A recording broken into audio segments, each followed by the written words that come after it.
Hello VC, welcome back to my channel. So today is the first video with this little fellow. I got my new microphone and I really hope that I didn't torture you anymore with too low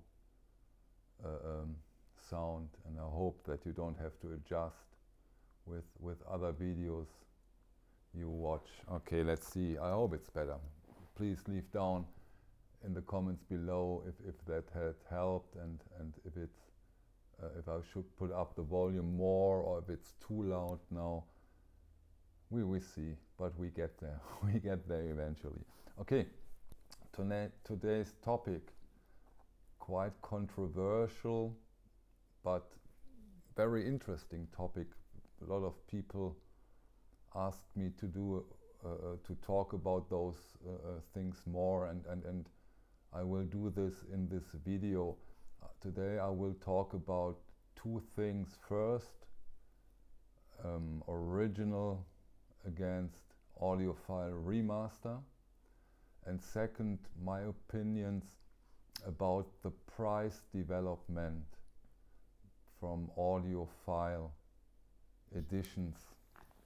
For example, like Music Matters, I will talk about Music Matters, but you can say the same thing for the other audiophile releases. Okay, let's start with the most controversial topic, maybe the original against the audiophile remaster. So where should I start? Strangely, the main topic is which one does sound better. And in my opinion, most of the remasters, most of them, where I had the chance to compare it, most of the remasters sounded by far better than the original pressing. The remasters are much closer to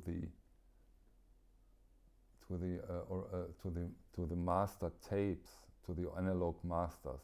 I've had the pleasure and did a comparison between original pressing, audiophile, remaster, and in a reel-to-reel, often master tape. And of course, the master tape we heard on a tape machine was the best sounding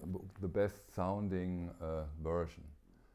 And then comes the audiophile remaster, which was sound-wise much closer to the tape than the original pressing. You know, but honestly, I don't understand the discussion which one sounds better. I don't understand it, because I think that the main point of an original is that it is an original. This is an icon. They have 60 years of lifespan up to now sometimes. This is a witness of time and a very, very, very special item. And remaster will not have these advantages. They are much rarer, and when you have a decent copy, this is something very, very special. You know, maybe take the chair I'm sitting on.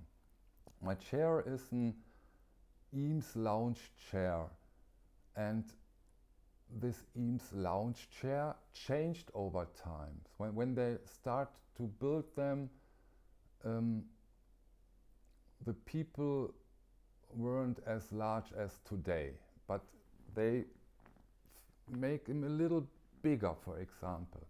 But the original lounge chairs are priceless. They are so expensive. But if you want to go to a shop and they have an original lounge chair, they would never say, you sit much better on an original, and it's more convenient. Nobody would say that. First, because it's not true, and second, that's not the point. It's not the point. The point is, this is an antique, this is an original, there are only few in good shape. This is something very, very special. You know, if you have an original pressing from Miles Davis, kind of blue, that's great, or John Coltrane Blue Train, or Lee Morgan Sidewinder, pick what you want. That's the special. This is an original, but it doesn't sound as good as this one. It won't. You know, most of those copies are through. They have clicks and pops. Of course, those are old, very old vinyls, and I don't understand that discussion. You know, what also strikes me, this is maybe very critical what I say, but some of the people who says otherwise here on YouTube, when you look closely, they sell originals over at Discogs and eBay. And maybe that's one of the reasons why they say so strictly, no, an original sounds better. I know it's a controversial topic, but that's my opinion. My opinion, very clear.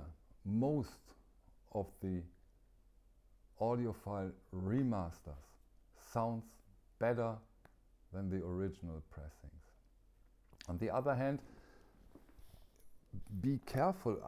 It's not that you listen to a different record. It's not that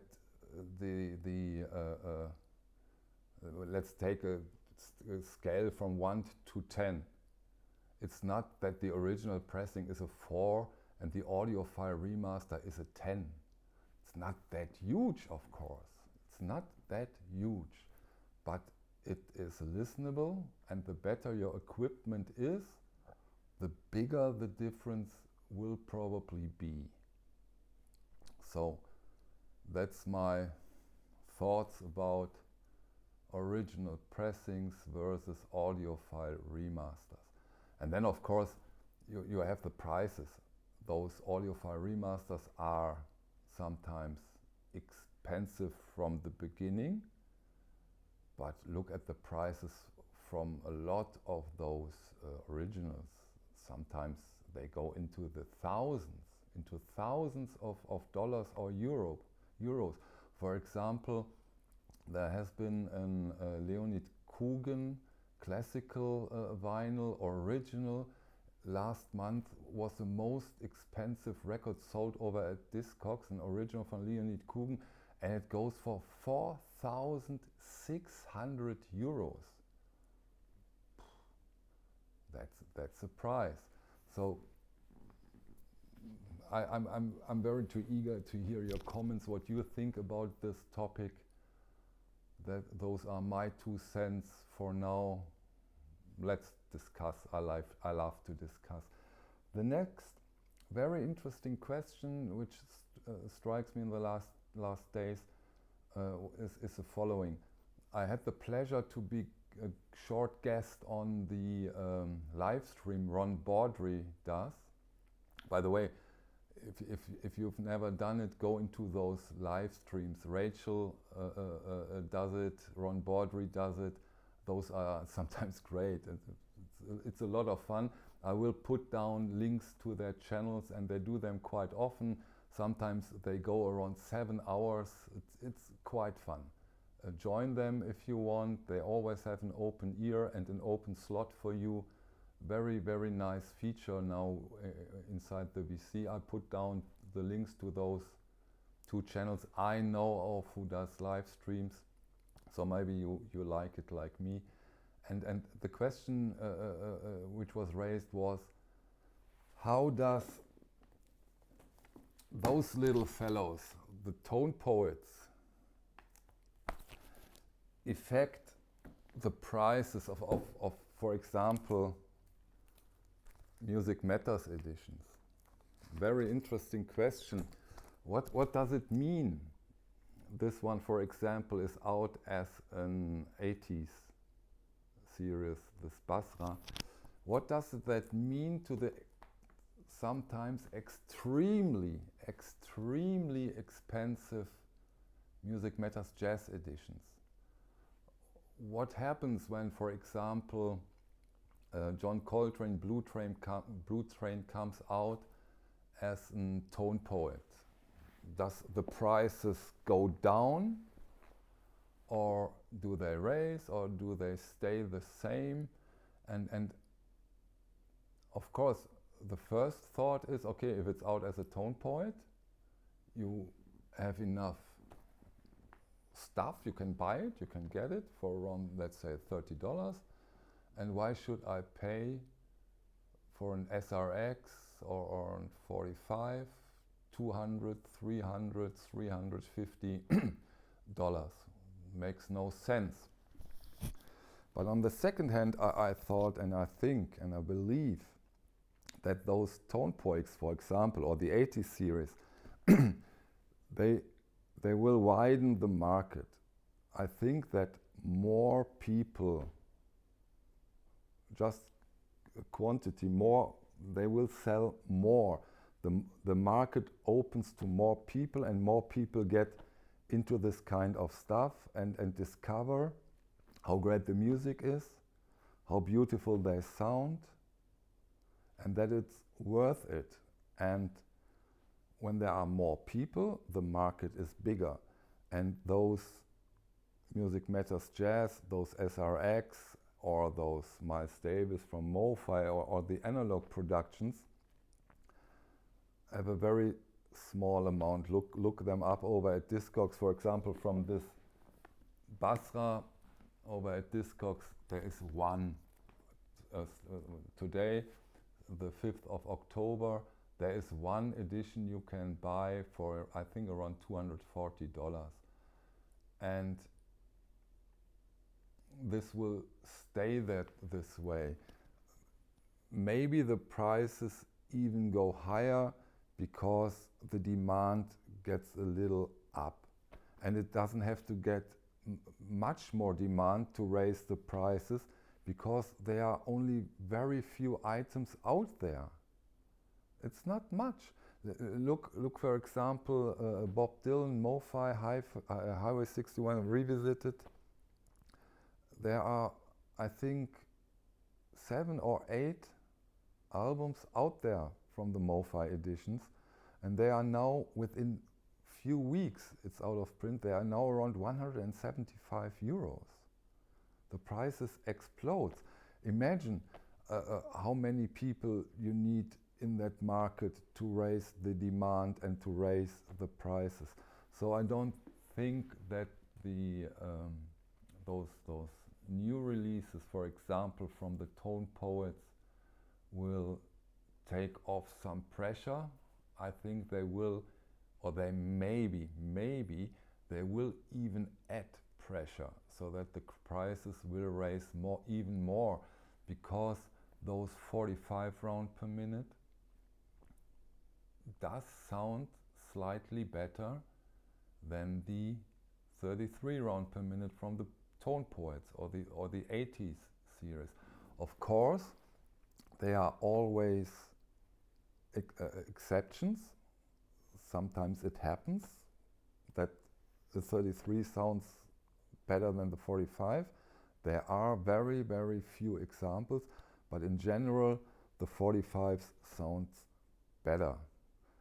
You know, and what we also have to put in the equation, that the equipment of those mastering laboratories, for example, Coherent from Kevin Gray, they upgrade their equipment from time to time. They take new cables. For example, I know that the Electric Recording Company adds for a new release silver cables, and the result was outstanding. So they are upgrading, they are getting better and better. But on the other hand, but that's something for another video, but a very, very important point, which is very important for us collectors.